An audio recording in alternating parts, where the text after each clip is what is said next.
महिला विधेयक हे जे लोकसभेमध्ये आलेलं होतं, मात्र ते पारित होऊ शकलेलं नाहीये.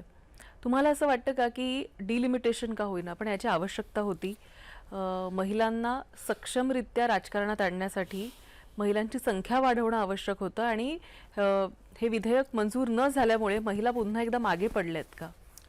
असं आहे की मला असं वाटते की देशाच्या पार्लमेंटमध्ये जेवढे विधेयक जेवढे बिल आतापर्यंत आले ते इतिहासामध्ये तुम्ही पाहिलं की आपण मोठ्या प्रमाणात गृहविभागाच्या माध्यमातून किंवा देशाच्या पार्लमेंटमध्ये 370 सारखे कायदे असू द्या, 3 तलाक सारखे कायदे असू द्या किंवा महिलांना न्याय देण्यासाठी हे जे बिल होतं अत्यंत आवश्यक बिल होतं. कारण की आज महिलांना आपण बरोबरीचा दर्जा देण्याचा विचार करतो.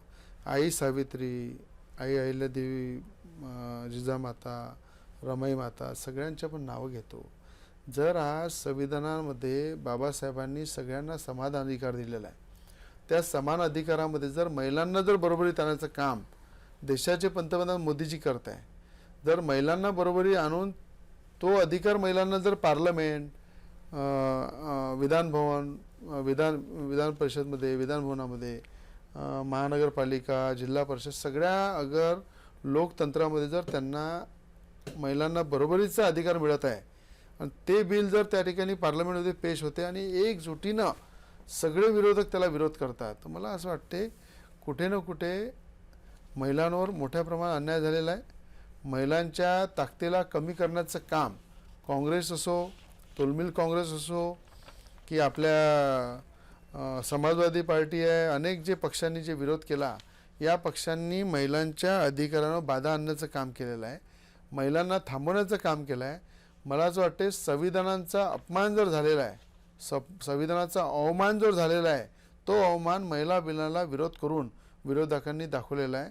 डिलिमिटेशनच्या माध्यमातून आपण बघितलं, आज मी आमदार म्हणून 3.5-4 लाख लोकांचं प्रतिनिधित्व जर मी करतो, 25-25 लाख लोकांचं जिल्ह्यामध्ये खासदार म्हणून प्रतिनिधित्व करतात, तर या डिलिमिटेशनमुळं मतदारसंघाचं सुद्धा विभाजन झालं असतं. खरं लोकांना न्याय देण्यासाठी मला असं वाटते की एक आमदार, एक खासदार एवढ्या मोठ्या लोकांना न्याय देण्यासाठी तो कमी पडतो.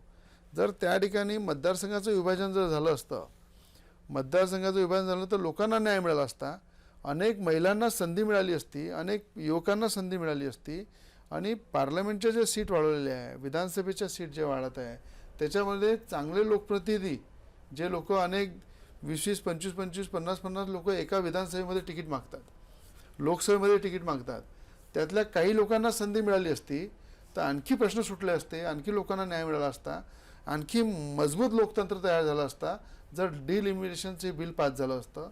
मोठ्या प्रमाणात महिला जर त्या ठिकाणी विधानसभेमध्ये आणि लोकसभेमध्ये गेल्या असत्या तर एक संवेदनशील प्रश्न, एक भावनिक प्रश्न, एक चांगल्या प्रकारे एक चांगला संदेश या देशामध्ये गेला असता आणि काम करायची सगळ्यांना संधी मिळाली असती.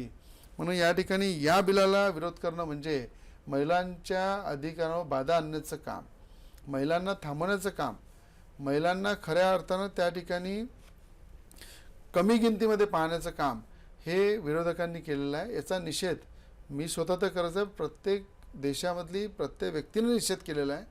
स्वतः नवनीत राणासुद्धा पुढे येऊन त्यांनी खूप त्याचा विरोध दाखवला आहे की आज आम्ही जर पार्लमेंटमध्ये असतो तर नक्कीच यासाठी भांडलो असतो. म्हणून प्रत्येक महिलेला जी आज संधी पार्लमेंटमध्ये जाण्यासाठी नाही मिळाली, विधानसभेमध्ये जाण्याची नाही मिळाली, त्या महिलांनाही असं वाटतं की अशा पार्लमेंटमध्ये जाऊन आम्ही लोकांचे प्रश्न मांडले पाहिजे, लोकांसाठी लढलो पाहिजे, लोकांसाठी कुठेतरी पुढे आलो पाहिजे. त्याला थांबवण्याचं काम विरोधकांनी केलं आहे.